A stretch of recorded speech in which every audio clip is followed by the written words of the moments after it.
मन कान नबिय्यन व आदम बैनल माए वत्ती अम्मा बाद फ़अऊज़ु बिल्लाहि मिनश शैतानिर रजीम बिस्मिल्लाहिर रहमानिर रहीम व रफ़अना लका ज़िक्रक सदक़ल्लाहुल अलिय्युल अज़ीम व सदक़ रसूलुहुन नबियुल अमीनुल करीम व नहनु अला ज़ालिका लमिनश शाहिदीन व शाकिरीन वल्हम्दुलिल्लाहि रब्बिल आलमीन। शहरियारे हरम ताजदारे हरम नौबहारे शिफा शबे असरा के दूल्हा मुस्तफ़ा जाने रहमत जनाब मुहम्मदुर रसूलुल्लाह सल्लल्लाहु अलैहि वसल्लम की बारगाहे बेकस पनाह में अकीदत व एहतराम से दुरूद व सलाम की नज़रें पेश करें। अल्लाहुम्मा सल्लि अला सय्यिदिना व नबियना व मौलाना मुहम्मदिन मादिल जूदी वल करम व अला आलिहि व सल्लम सलातन व सलामन अलैका या रसूलल्लाह।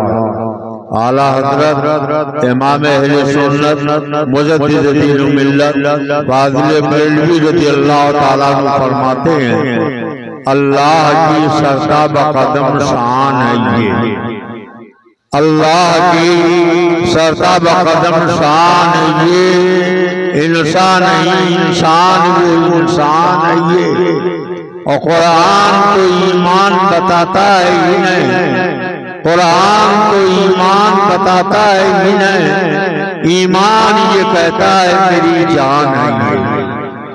ये महीना बाहर रबीउल शरीफ का महीना है, हमारे आपके आका व मौला जनाब मुहम्मदुर रसूलुल्लाह सल्लल्लाहु अलैहि वसल्लम की मीलाद का महीना है। यही वजह है कि शर्क़ व ग़र्ब शमाल व जुनूब में जिधर भी जाएं जिधर भी देखें आपके ज़िक्र रसूल की महफिलें सजी हुई नजर आएंगी। लाइक़ मुबारकबाद हैं भाई ज़फ़र साहब जिन्होंने आप हज़रात के ताउन से रज़ा नगर मोहल्ले में महफिल मीलाद शरीफ का इनेकाद किया। एक ज़माना था जब मैं भी पूरी रात महफिल में बैठता था, ज़िक्र रसूल सुनाता था और सुनता भी था, मगर मुसलसल बीमारियों की वजह से अब मैं इस पोजीशन में नहीं रह गया। भाई ज़फ़र साहब ने कहा 10-15 मिनट का आपका वक्त चाहिए, आप आ जाइए। मैं आ गया, मगर अब 12 बजने वाले हैं। बहरहाल थोड़ी देर के लिए मैं आपकी बज़्म मोहब्बत में हाजिर हूँ। आप ईमान और अक़ीदे की पुख्तगी की कुछ बातें समाअत फरमा लें। मैंने कुरान पाक की एक बहुत मशहूर और मारूफ आयत पढ़ी है। हमारा आपका परवरदिगार फरमाता है, वरफ़अना लका ज़िक्रक, ऐ महबूब मैंने तुम्हारे लिए तुम्हारे ज़िक्र को बुलंद कर दिया, मैंने तुम्हारे लिए तुम्हारे ज़िक्र को बुलंद कर दिया।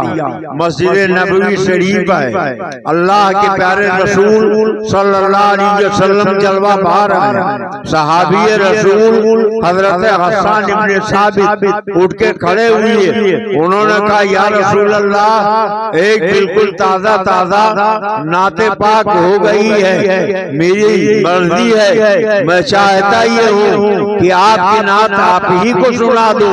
आज बहुत से लोगों को नात पढ़ने से चिढ़ है, वो कहते हैं खुदा का जिक्र करना हो करो, कुरान की आयतें पढ़नी हो पढ़ो, नमाज रोजे के मसाइल बयान करना हो बयान करो, मगर ये क्या गाना गाते रहते हो, रात भर नात पढ़ते रहते हो, रात भर नात गुनगुनाते रहते हो। तो आप याद कीजिए, आज की नई बात नहीं, 1400 साल पहले की बात है। मस्जिद नबवी में हमारे आपके आका और मौला सल्लल्लाहु अलैहि वसल्लम जलवा पा रहे हैं। हजरत हसन उठ के खड़े हुए और उन्होंने अर्ज़ किया या रसूल अल्लाह, आपकी नात मैं आप ही को सुनाना चाहता हूँ। अल्लाह के प्यारे हबीब सैयद आलम सल्लल्लाहु अलैहि वसल्लम ने ये नहीं फरमाया कि नात न पढ़ो, बल्कि फरमाया हसन मुझको मेरी नात सुनाना चाहते हो? हाँ या रसूल अल्लाह, आपको आपकी नात सुनाना चाहता हूँ। आका ने फरमाया,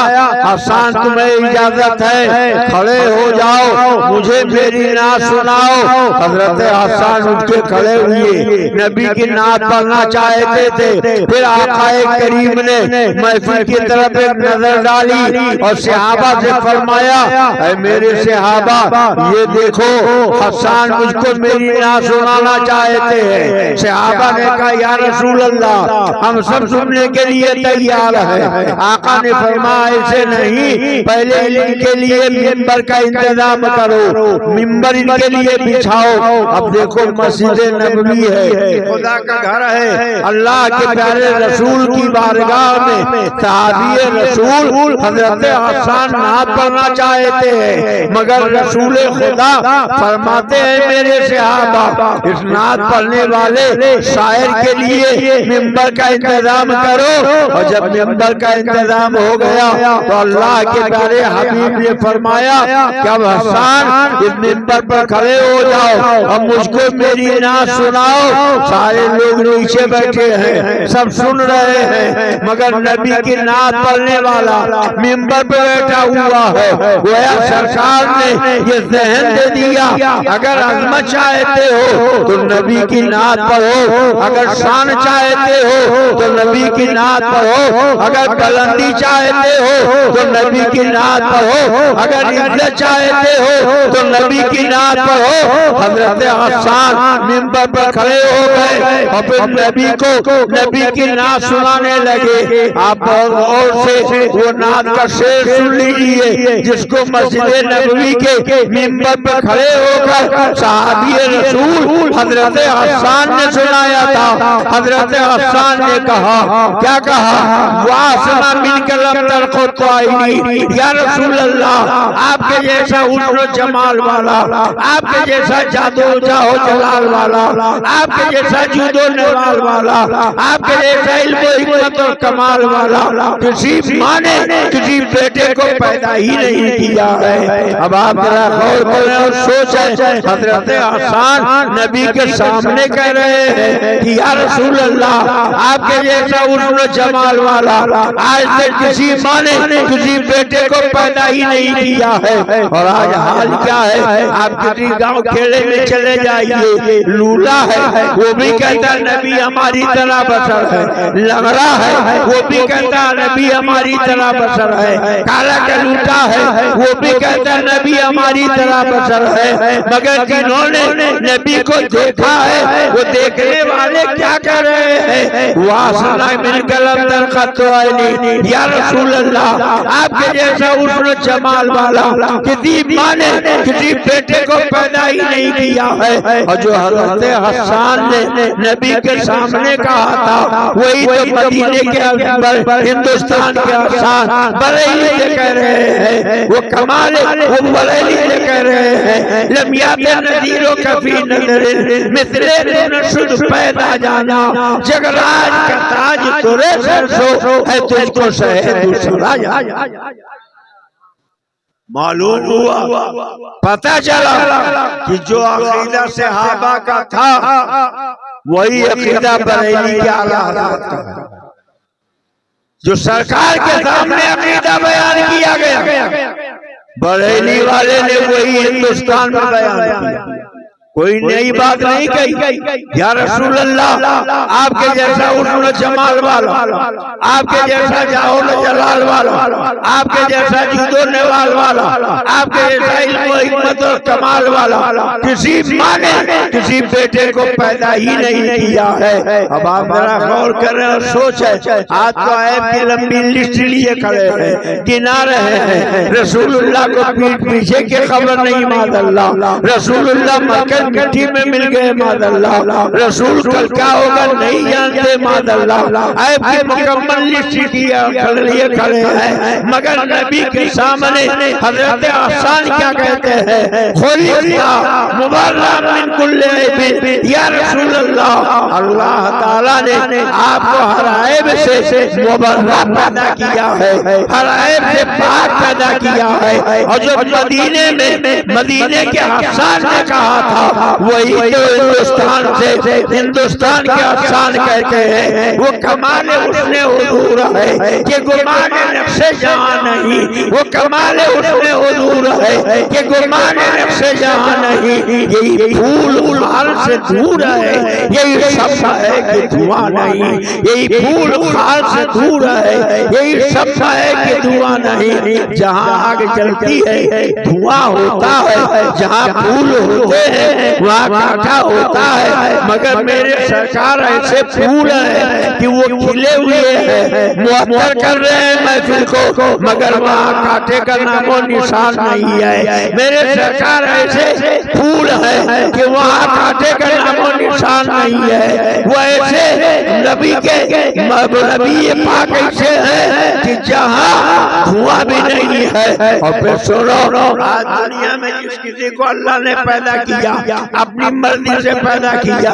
जिसे चाहा मर्द बनाया, जिसे चाहा औरत बनाया, जिसे चाहा अच्छा बनाया, जिसे चाहा बदशक्ल बनाया, जिसको जैसा चाहा अल्लाह ने वैसा पैदा कर दिया। मगर इसी जमीन के ऊपर, इसी आसमान के नीचे एक पैदा होने वाला ऐसा भी पैदा हुआ है कि सबको अल्लाह ताला ने अपनी मर्जी से बनाया। मगर जब उनको पैदा करना चाहा तो अल्लाह ने ये देखा ये कैसे पैदा होना चाहते हैं। और ये मैं नहीं कहता, हजरत हसन मदीने के मस्जिद नबी में कह रहे हैं, बुखारी शरीफ में है, खुलिका मुबारक मिन कुल्ली ऐब कान्नका कद खुलिका कमा तशाउ।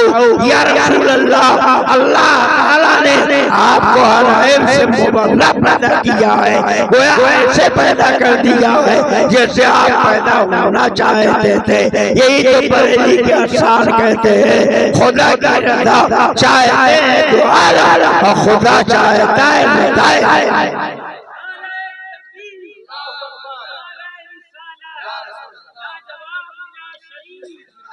हज़रात, ये मीलाद शरीफ कुछ लोगों को बहुत चिढ़े, दुखती हुई आंखों को बुरा लगता है, बीमार जबानों को बुरा लगता है, जिनकी आंख में आशोब हो जाए उसे सूरज खराब लगता है, जो बीमार पड़ जाए उसे पानी खराब लगता है।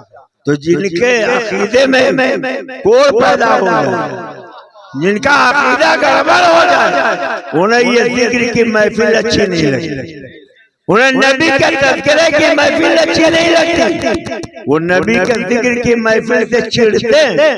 हालांकि कुरान में अल्लाह क्या कह रहा है, वो अम्मा बिनिअमत रब्बिका फहद्दिस, और अपने रब की दी हुई नेमत का खूब खूब चर्चा, खूब खूब चर्चा करो। अब अल्लाह ने कितनी नेमतें दी, अगर आप शुमार करना चाहें तो शुमार नहीं कर सकते। अल्लाह कुरान में खुद फरमाता है, अगर मेरी नेमतें तुम गिनना चाहो तो गिन नहीं सकते। इतनी नेमतें अल्लाह ने अता फरमाई कि तुम उसे शुमार नहीं कर सकते। और जरा गौर कर, ये हाथ अल्लाह ने दिए क्या मामूली नेमत, ये पैर अल्लाह ने दिए क्या मामूली नेमत, ये आंखें अल्लाह ने दी क्या मामूली नेमत, ये कान अल्लाह ने दिए क्या मामूली नेमत, ये सेहत और तंदुरुस्ती अल्लाह ने दी क्या मामूली नेमत, ये ज़बान अल्लाह ने दी क्या मामूली नेमत, हाथ कितनी बड़ी नेमत है। किसी लूले से पूछिए वो आपको बताएगा हाथ कितनी बड़ी बड़ी, पैर कितनी बड़ी नेमत है। किसी लंगड़े से पूछिए वो बताएगा पैर कितनी बड़ी नेमत, सेहत कितनी बड़ी नेमत है। किसी बीमार से पूछिए वो बताएगा सेहत कितनी बड़ी नेमत, ज़बान कितनी बड़ी नेमत है। किसी गूंगे से पूछिए वो आपको बताएगा कितनी बड़ी नेमत। अल्लाह ने बेशुमार नेमतें हमें अता फरमाई। अल्लाह कहता क्या है, वअम्मा बिनिअमति रब्बिका फहद्दिस, अपने रब की दी हुई नेमत का खूब खूब चर्चा करो। अब अगर एक दो नेमत हो तो उसका चर्चा कर लिया जाए। इतनी अनगिनत नेमतें अल्लाह ने दी कि शुमार करना चाहे तो शुमार नहीं कर सकते, गिन नहीं सकते। और जब गिन नहीं सकते तो उसकी नेमतों का चर्चा कैसे करेंगे? तकरीब फहम के लिए आप समझें, आपकी जो सांस आपके अंदर से बाहर आ गई, अगर वो कहे एक महीना तक मैं रुदौली में चक्कर लगाऊंगी, अंदर नहीं जाऊंगी, तो सारी दुनिया के डॉक्टर मिलकर बाहर की सांस को अंदर नहीं ले जा सकते। और जो सांस अंदर चली गई, अगर सारी दुनिया वाले मिलकर अंदर की सांस को बाहर लाना चाहे तो बाहर नहीं ले जा सकते। तो जो सांस अंदर गई, आपने अंदर जाने का शुक्रिया अदा किया। जो सांस बाहर आई, आपने बाहर आने का शुक्रिया अदा किया। तो पूरी जिंदगी खाली सांसों के आने जाने का शुक्रिया अदा करने में बीत जाएगी। और फिर अल्लाह ने कितनी नेमतें दी हैं। कुरान में कहता है तुम शुमार नहीं कर सकते, तो खुदा की सारी नेमतें बाकी रह जाएगी। और अल्लाह फरमाता है वअम्मा बिनेमत रब्बिका फहद्दिस, अपने रब की दी हुई नेमत का खूब खूब चर्चा करो। तो हमारे बुजुर्गों ने फरमाया कि सुनो, आसान तरीका ये है कि जिस नेमत के सदक़े में सारी नेमतें मिली है, उन नेमतें उज़्मा का तज़किरा कर लो, उनका बयान कर लो, उनका जिक्र कर लो, सारी नेमतों का चर्चा हो जाएगा। और ये आप अच्छी तरह जानते हैं, मोहम्मद ना होते तो कुछ भी ना होता। हदीस कुदसी है, लौला करमा खलक़तुल अखलाक़, लौला करमा खलक़तुल अर्दी, लौला करमा हज़रतुर रबूबिय्या। ऐ प्यारे मुस्तफा, अगर आपको पैदा करना मंजूर ना होता तो इस जमीन का फर्श न बिछाया जाता, या आसमान का सामियाना न लगाया जाता, ये 40 सूरज के अंडे न जलाए जाते, ये सितारों के कुंकुमे रोशन न किए जाते। मोहम्मद न होते तो कुछ भी न होता। तो सारी नेमतें अल्लाह रब्बुल इज्जत जल मजदूर करीम ने अपने महबूब के सदक़े में पैदा फरमाई है। उन्हीं के सदक़े में हम और आपको सारी नेमतें मिली है। मोहम्मद न होते तो कुछ भी न होता। ज़मीन और ज़मा तुम्हारे लिए, चुनी न चुना तुम्हारे लिए, मकीन और मक्का तुम्हारे लिए, बने तो जहां तुम्हारे लिए, और या रसूल अल्लाह दैन में ज़बा तुम्हारे लिए, बदल में क्या तुम्हारे लिए, हम आए यहाँ तुम्हारे लिए, उठे भी वहाँ तुम्हारे।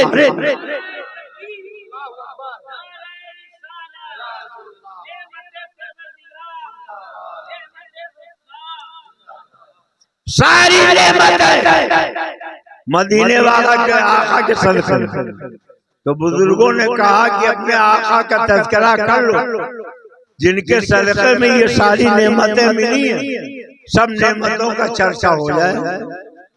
यही वजह है कि भाई जफर साहब और आप लोगों ने ये सोचा कि हमारा मोहल्ला खाली क्यों रहे, यहाँ भी हम अपने नबी के जिक्र की नेमत की महफिल सजाएं, तज़किरे की अंजुमन आरास्ता करें, ताकि हमें अल्लाह के प्यारे रसूल की रहमतें मिल जाएं।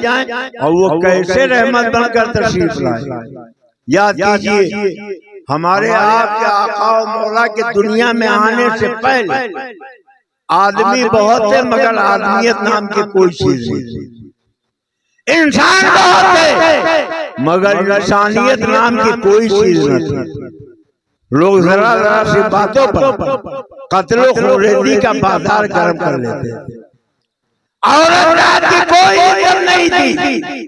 अगर किसी को सफर में जाना होता, उसके पैर नंगे होते तो चौराहे पर ऐलान कर आज मुझे एक जोड़ी जूते दे देगा, आज के बाद जो लड़की पैदा होगी उसका वो मालिक हो जाएगा।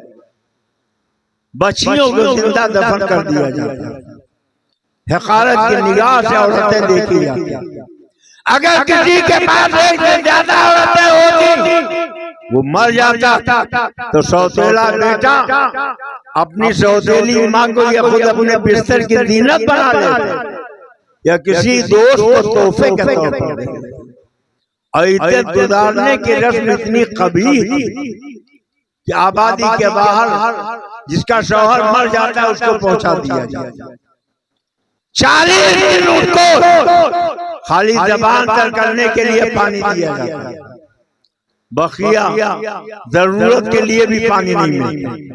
40 दिन में वो गलादत का मुजस्समा बन जाता है। और जब 40 दिन पूरे होते तो उस औरत को एक ऊँटनी पर बैठाया जाता, उसके दामन में ऊँट की मेगनियां भर दी जाती, उसको पूरे मक्के में घुमाया जाता। जहाँ 4-6 लोग बैठे रहते वो मेगनियां निकाल के फेंकती थी, जिससे लोग ये समझते थे आज इस औरत की इज्जत पूरी हुई। अल्लाह रब्बुल इज्जत को अपने बंदों पर प्यार है, अल्लाह रब्बुल इज्जत को अपने बंदों पर तरस है, और बंदों की हिदायत और रहनुमाई के लिए उसने हमारे आपके आका और मौला को पैदा किया। सरकार की पैदाइश कितना पहले हुई ये तो आप हजरत जिब्रील से पूछिए।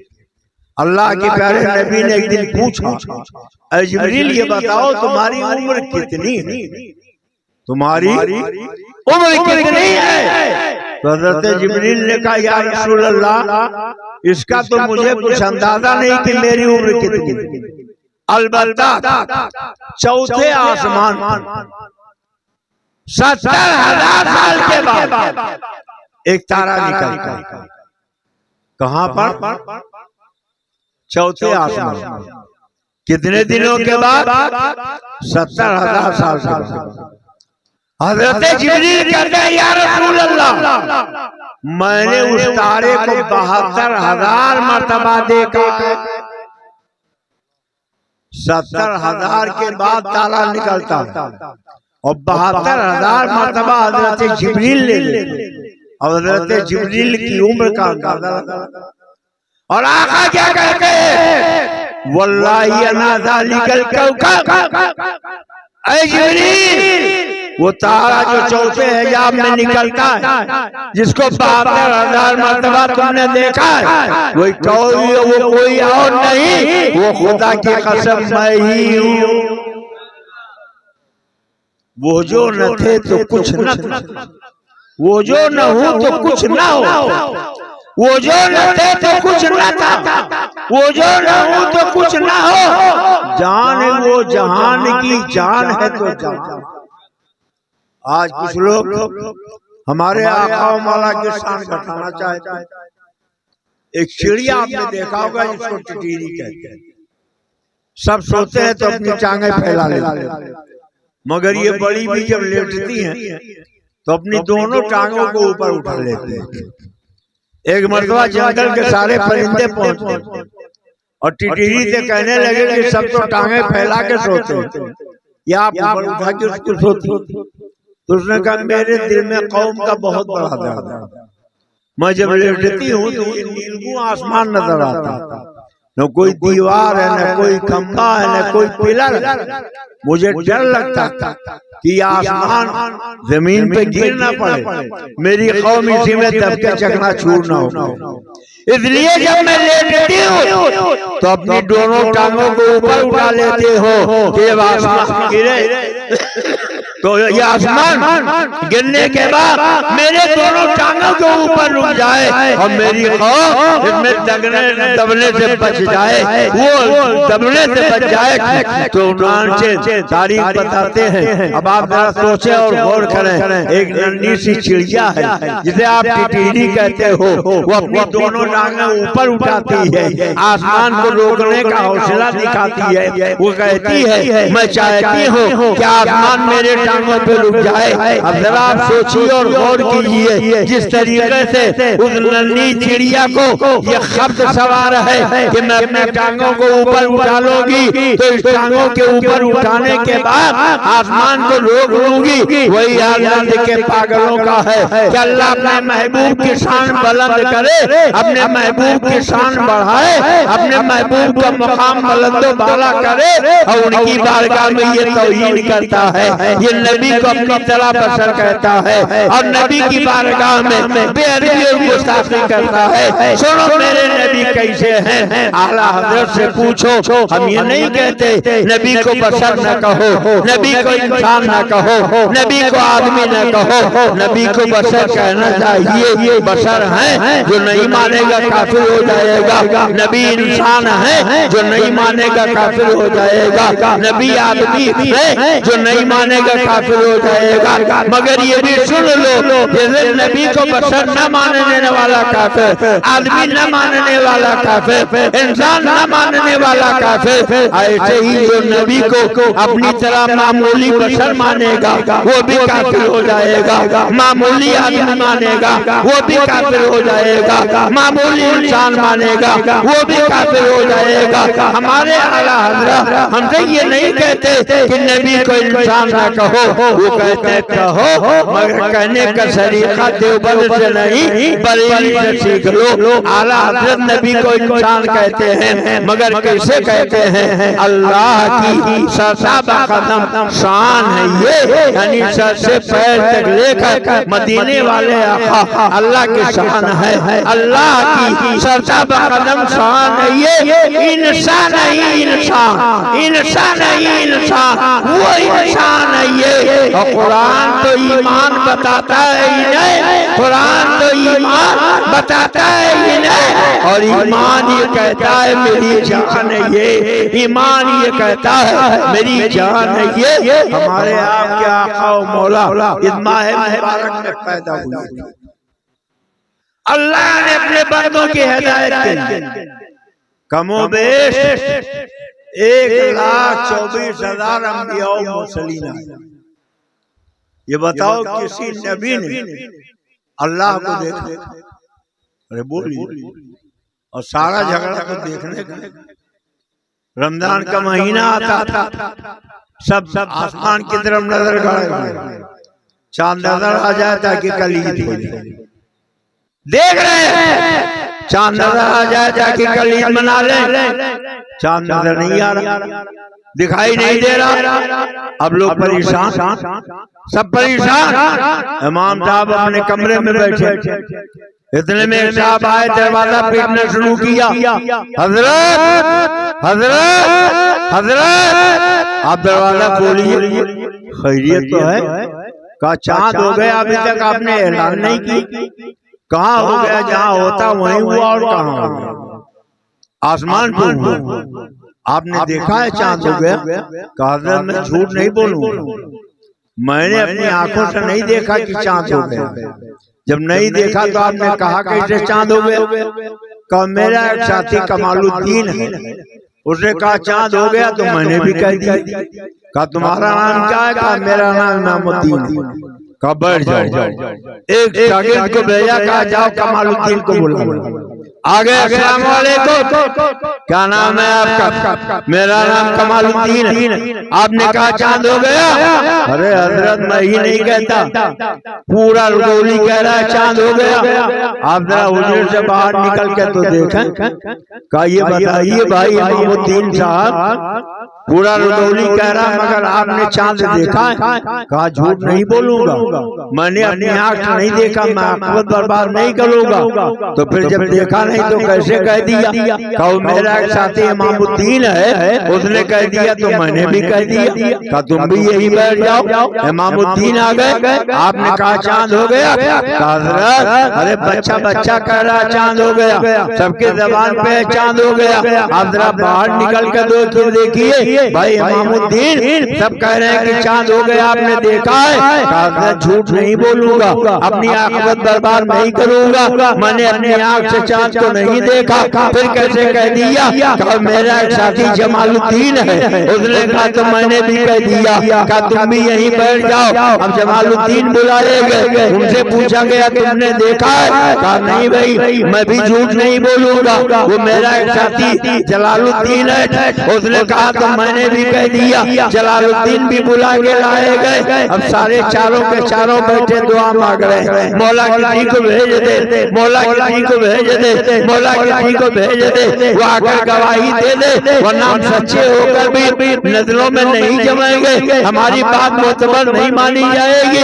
इसलिए की गवाही बगैर देखे हुए मुकम्मल नहीं होती है। हजरत आदम आए, उन्होंने कहा अल्लाह एक है। हजरत नूह आए, उन्होंने कहा अल्लाह एक है। हजरत यहिया आए, उन्होंने कहा अल्लाह एक है। हजरत ज़करिया आए, उन्होंने कहा अल्लाह एक है। हजरत हूद आए, उन्होंने कहा अल्लाह एक है। हजरत दानियाल आए, उन्होंने कहा अल्लाह एक है। हजरत याकूब आए, उन्होंने कहा अल्लाह एक है। हजरत यूसुफ आए, उन्होंने कहा अल्लाह एक है। हजरत इब्राहिम आए, उन्होंने कहा अल्लाह एक है। हजरत इस्माइल आए, उन्होंने कहा अल्लाह एक है। हजरत मूसा आए, उन्होंने कहा अल्लाह एक है। हजरत ईसा आए, उन्होंने कहा अल्लाह एक है। अला नबियना अलैहिस्सलातु व तस्लीम कमो बेश 1,24,000 जितने अंबिया और मुरसलीन आए, सबने कहा अल्लाह एक है, मगर किसी ने आंख से नहीं देखा था, सबने गवाही दे दी थी। जब आपने आंख से नहीं देखा तो गवाही कैसे दे दी? का जिब्रील आते हैं, वही लेके आते हैं, इसलिए मैंने कह दिया चांद हो गया है, वरना हमने देखा नहीं है। अब सब लोग दुआ मांग रहे हैं, मौला किसी को भेज दे, मौला किसी को भेज दे, मौला किसी को भेज दे। इतने में एक साहब आ गए, उन्होंने कहा क्या मामला है, आप लोग कैसी गुफ्तगू कर रहे हैं? कहा ये सब कह रहे हैं चांद हो गया है, मगर किसी ने देखा नहीं। कहा मैं गवाही देता हूँ, हाँ चांद हो गया है। आपने देखा है? हाँ अल्हम्दुलिल्लाह मैंने भी देखा है। ये मेरे साथ जितने लोग हैं उन्होंने भी देखा है। अब सब लोग कहने लगे देखिए अभी तक आप हमारी बात सही नहीं मान रहे थे, आप कह रहे थे देखा हो तो बताओ, अब तो यकीन हो गया कि चांद हो गया है। खामोश बैठे रहिए, अगर ये देखने वाला आके गवाही न दे देता तो सच्चे होकर भी तुम्हारी बात मोतबर न होती।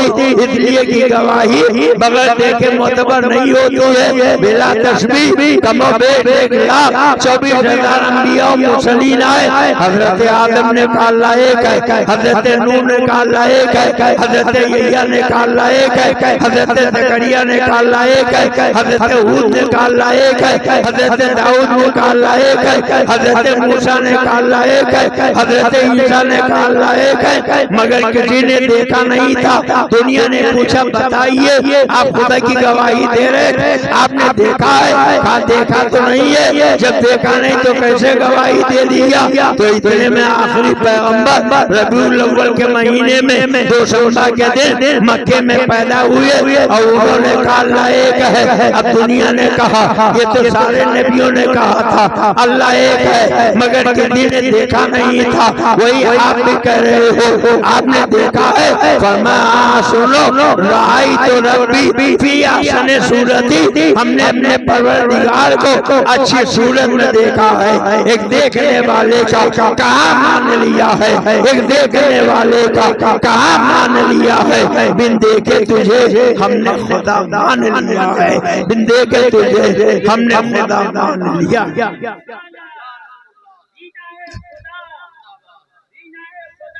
हज़रात ये रबीउन नूर का महीना, इस माह मुबारक में कसरत से दुरूद और सलाम पढ़ना चाहिए। और ये कभी ना सोचिएगा कि सरकार हमारे दुरूद के या सलाम के मुहताज है। हदीस पाक में है कि रोजाना 70,000 फरिश्ते कितने सरकार के रोज़े अतहर पे आते हैं, चारों तरफ से घेर के खड़े हो जाते हैं और पूरा दिन आकाए करीम के दरबार पे दुरूद और सलाम पढ़ते हैं। और जब शाम होती है दूसरे 70,000 फरिश्ते आ जाते हैं और वो चले जाते हैं। ये रात भर दुरूद और सलाम पढ़ते रहे। इस तरीके से क़यामत तक 70,000 सुबह 70,000 शाम फरिश्ते आते हैं और सरकार के रोज़े अतहर के चारों तरफ खड़े हो सरकार पे दुरूद और सलाम भेजते हैं। हम लोग अगर ना भी पढ़ें, कोई बदबख्त कहे हम नहीं पढ़ेंगे सलाम, तो उसके पढ़ने न पढ़ने से क्या फर्क पड़ेगा? 70,000 फरिश्ते पढ़ते।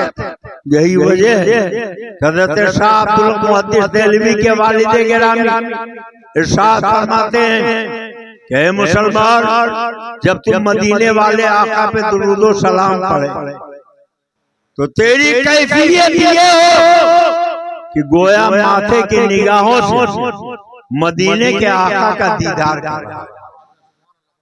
जब दुरूदो सलाम पढ़ो तो तुम्हारा हाल ये हो कि माथे की निगाहों से मदीने के ताजदार का दीदार करो।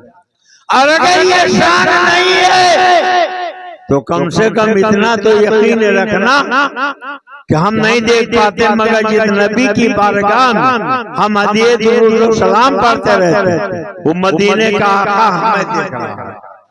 और जब यकीन से पढ़ोगे तो दुरूद पढ़ने में कैफ मिलेगा, मस्ती मिलेगी, सुरूर मिलेगा। और ये महीना तो खास दुरूद सलाम का महीना, कसरत से दुरूद सलाम का महीना। आप खुद भी अपने घरों में दुरूद सलाम पढ़ो, अपने बीवी बच्चों को भी दुरूद सलाम पढ़ने का आदी बनो। हर घर से दुरूद सलाम की सदाएं बुलंद होनी चाहिए। हर दरवाजे से दुरूद सलाम की रूह परवर सदाएं बुलंद होनी चाहिए। आप अपने घरों में झंडे भी लगाओ, कुमकुमे भी लगाओ, झंडियां भी लगाओ। जब इधर से कोई गुजरेगा कहेगा कल तो यहाँ झंडा नहीं था, ये झंडा क्यों? कल तो यहाँ झंडी नहीं थी, ये झंडी क्यों? तो लोग कहेंगे नबी के वफादार कर रहा है। नबी के मिलाद का महीना ये अपने आका की मोहब्बत में झंडा लगाया, अपने आका की मोहब्बत में झंडी लगाई तो एक गज का कपड़ा आपके वफादारी की सनद बन जाएगा। इसलिए मुसलमानों हर सुन्नी सहीहुल अक़ीदा के दरवाजे पर रबीउल अव्वल शरीफ के महीने में झंडा जरूर होना चाहिए। नेताओं लीडरों के आने पर आप झंडा लगाओ या ना लगाओ, उनका इस्तेमाल करो या ना करो, मगर जब रबीउल नूर का महीना आए तो मदीने वाले आका के जिक्र की महफिल जरूर सजाया करो, उनके नाम का झंडा जरूर लगाया करो, उनके नाम की झंडियां जरूर लगाया करो। अल्लाह कहता है महबूब मैंने तुम्हारे लिए तुम्हारे जिक्र को बुलंद कर दिया। और ये महीना तो मुस्तफा जान रहमत के मिलाद का महीना है, इसलिए कसरत से हर घर में मिलाद शरीफ की महफिल होनी चाहिए। जन्नतुल फिरदौस की दिल में तमन्ना है, अगर धूम से मिलकर मनाओ ईद मिलादुन नबी। आपके वन्नाओं में एक जगह है गंज मुरादाबाद शरीफ, वहाँ एक बहुत बड़े वली का आस्थाना है जिन्हें हजरत अल्लामा फजलुर रहमान गंज मुरादाबादी कहते हैं। बड़े सच्चे आशिक़ रसूल थे। हर साल जब रबीउल नूर का महीना आता तो बड़ी मोहब्बत के साथ महफिल मिलाद के अंजुमन सजाते थे और जो लोग आते उन्हें लड्डू बांटते थे। एक मरतबा एक मौलवी साहब पहुंच गए तो मौलाना आप तो बड़े कट्टर बिदअती निकले, आप ये लड्डू बांट रहे हैं क्या? सहाबा ने भी रसूलुल्लाह की मोहब्बत में लड्डू बांटा है? तो हज़रत मौलाना फजलुर रहमान ने फरमाया कि सहाबा तो सरकार के नाम पर अपना सर बांटा करते थे, हम लड्डू बांटते तो तुम्हें तकलीफ क्यों होती है?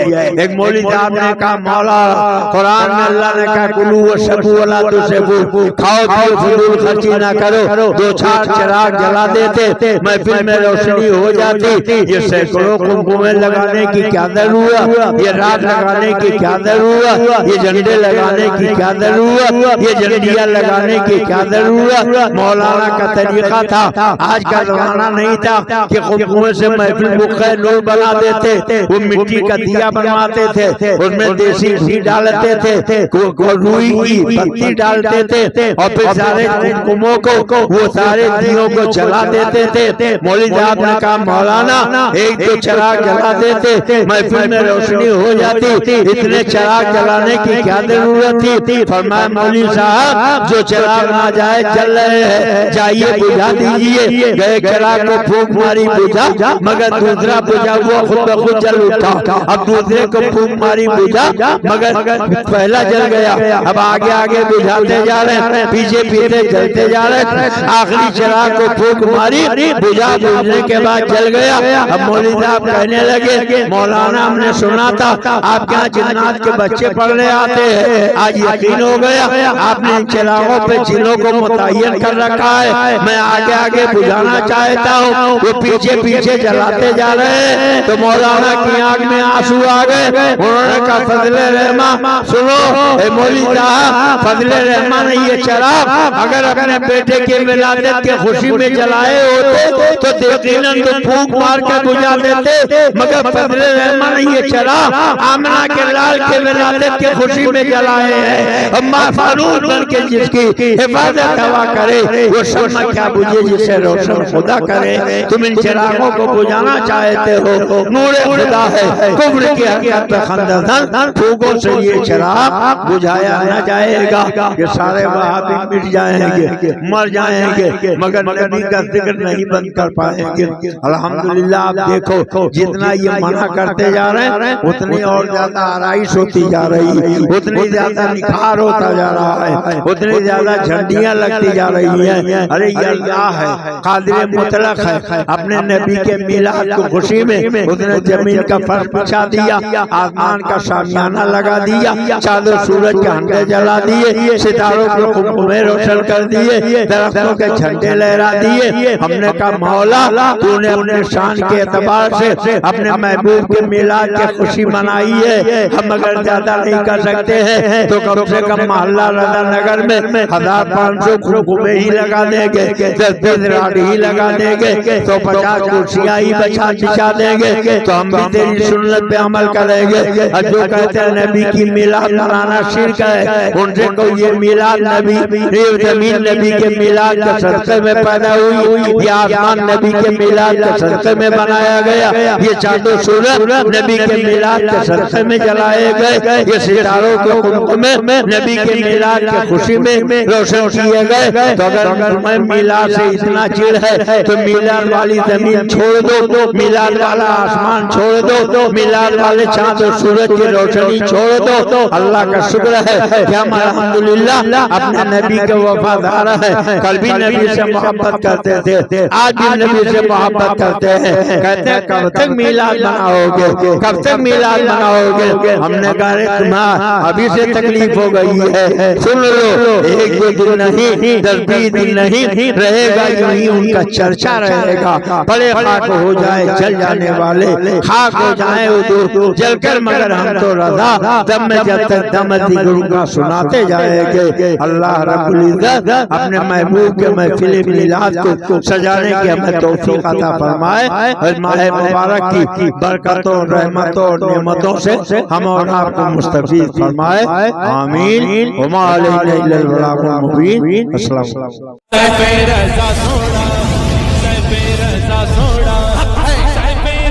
सोड़ा